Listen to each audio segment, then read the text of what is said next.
आज का विषय बड़ा जरूरी है, ब्राह्मण समाज में एकता।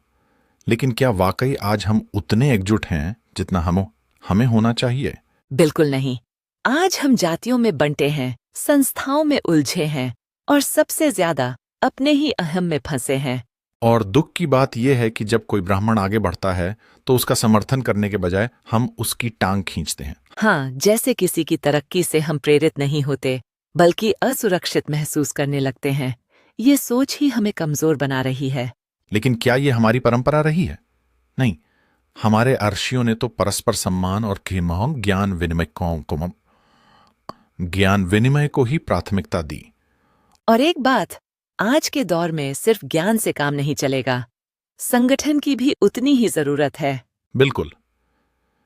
क्योंकि अगर हम बिखरे रहेंगे तो हमारी आवाज सुनी ही नहीं जाएगी।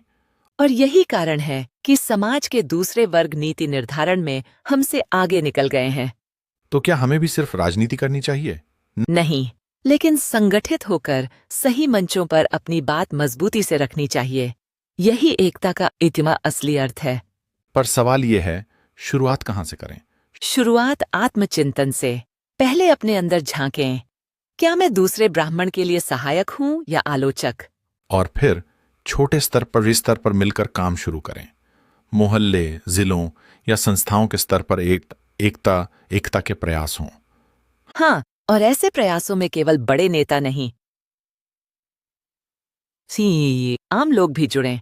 छात्र, महिलाएं, बुजुर्ग, सबकी भूमिका हो। साथ ही अपनी नई पीढ़ी को ब्राह्मण होने पर गर्व दिलाना होगा। ये तभी होगा जब जब वे देखेंगे कि हम संगठित हैं। वरना वो यही समझेंगे कि ब्राह्मण होना सिर्फ एक उपनाम है, कोई जिम्मेदारी नहीं। और देखिए, एकता का मतलब ये नहीं कि सबकी सोच एक जैसी हो, बल्कि ये कि सोच में सम्मान हो। सही कहा। मतभेद हो सकते हैं, लेकिन मनभेद नहीं होने चाहिए। एकता का यही असली रूप है। और जब हम एक हो जाएंगे, तभी हमारे ज्ञान और विचारों की असली शक्ति सामने आएगी। और तभी समाज में भी हमारा योगदान फिर से उसी स्तर पर पहुंचेगा जैसा कभी था। तो चलिए, आज एक वादा करें, आलोचना छोड़ें, सहयोग बढ़ाएं। और संगठन के लिए आगे आएं, सिर्फ नाम के लिए नहीं, काम के लिए।